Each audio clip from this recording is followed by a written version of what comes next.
Hi, I'm Jackie, And I'm Richard. and we are Early Retirement Wanderlust. In our previous early retirement videos, we took you through some of the routines that we're wanting to establish now that we're in the flow of early retirement. One of our biggest challenges now is to live to our very modest budget. So in this video, we want to take you through our first week of preparing for working with the budget and what our weekly shop looks like.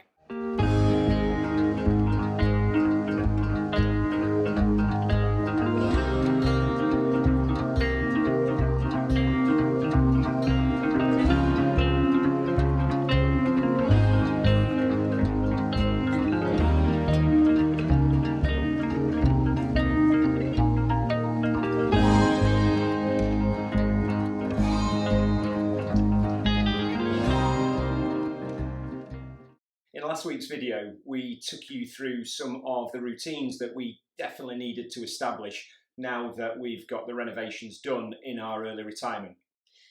One of the biggest routines, and probably the most important routine for us, is our finances. Up until now, we've been renovating the cottage and we've not been able to really establish a budget. So last week we set out and said that we were going to try and stick to £120 a week for all of our food, petrol and living expenses. So we thought we'd run you through what we bought at the supermarket. And in classic Jackie and Rich style, this week we had arranged a barbecue for our neighbours, for our lovely neighbours, for putting up with all the building work. So that was a bit of an additional expense. But it kept within our budget. We didn't use any extra money for it. And it also kept within one of our routines, which was just valuing relationships. And it's really important that we get on well with our neighbours. So it was really important that we did a barbecue for them. Oh, it was such a lovely night.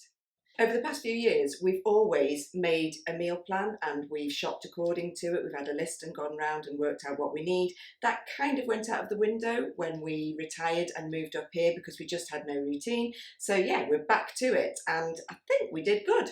When we're doing our meal plan, it comes as no surprise that we are a little bit routined in our breakfasts and our lunches. We find it dead easy to budget that way.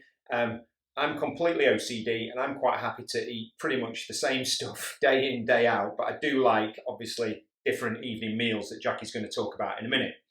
So one of the issues with breakfast is to try and keep stuff fresh. The quickest breakfast that I have is based on yogurts. Now you can buy small pots of yogurt, but these yogurts are amazing. They do you 3 breakfasts and they're 90 pence each. And with that, I have a handful of granola in there because granola is quite high calorie and quite high sugar content, and I'm not a massive fan of that in breakfast. I prefer more protein from the yogurts. And I put in a handful of dried fruit and nuts, and as Jackie affectionately refers to it, as a handful of squirrel food, which is 4-seed mix. And that does me for a breakfast. Jackie has sort of like slightly different tastes, and sometimes I want to mix it up a little bit. So we might have toast, we might have crumpets, own brand crumpets, half the price of branded crumpets. We have some orange juice that I never touch, but Jackie quite likes as a treat. Milk. And we also have condiments that we'd run out of peanut butter, which is a really great source of protein and high calorie as well, and some jam.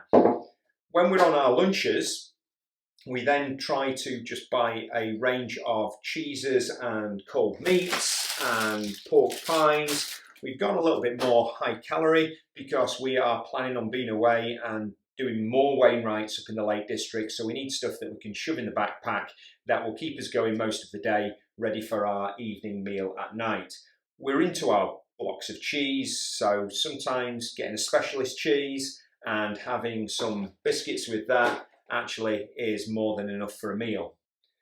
We also like fruit, so went and bought the cheapest fruit, which was this week bananas and apples from Aldi, really good. And then we have what we affectionately call our chittery bites, which we don't normally buy each week. It's from when we had the kids and we were out and about on walks, when you just want something to grab that is either sweet or salty. So we have some chocolate, we have our favourite wine gums, again, own brand, very, very cheap, and something that is just an absolute saviour when you need a salty snack on the hills, which is like a Bombay mix, but it's a chip shop curry Bombay mix. We've tried this once. It's beyond belief. It is just exactly what you need when you're hanging out and struggling on a hot day. And then we just have the usual stuff in terms of snacks. We buy a few packs of crisps, and for tea and biscuits in the afternoon. And that's about us. Right, so we planned for 7 different meals. Monday was a bit of a cheat day because we knew that we were entertaining on Tuesday and that we had a barbecue, so we needed a cheap night. And we had a chilli that was in the freezer with some nachos and cheese.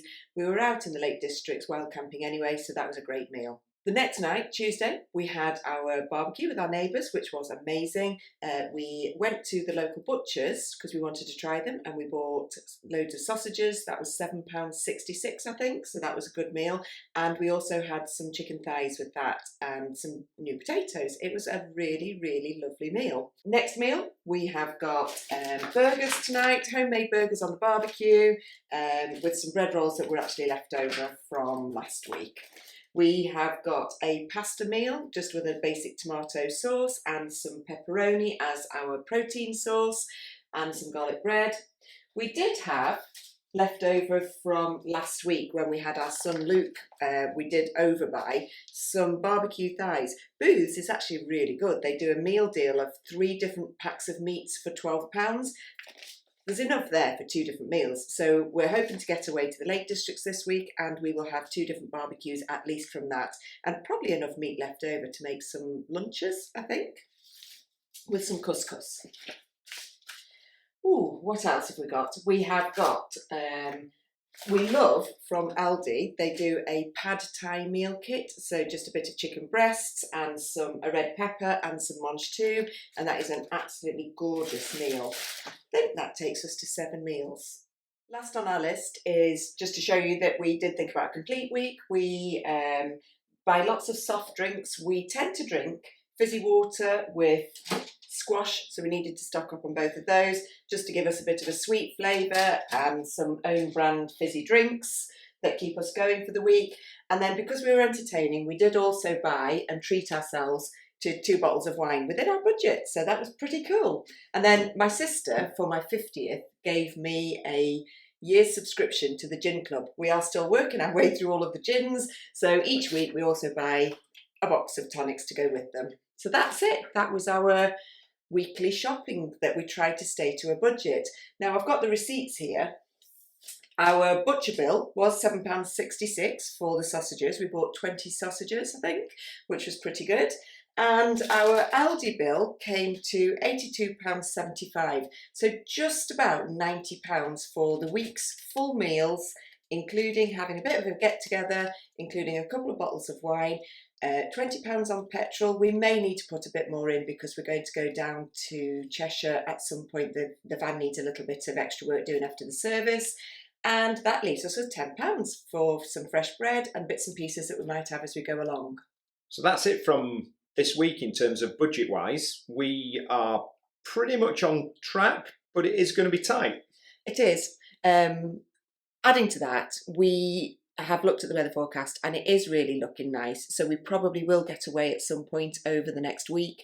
It is a school holiday and we do feel that we should stay on campsites rather than wild camping, which will come with a fee. We did think about that. You know, we've made this bid to try and stick to a budget, but also we're really retired and we don't want to be stuck at home just because we've said we will stick to this £120 budget. If we have to have a campsite fee, then that's still going to be worth it. We do have a contingency and we're not prepared to concede to not travel.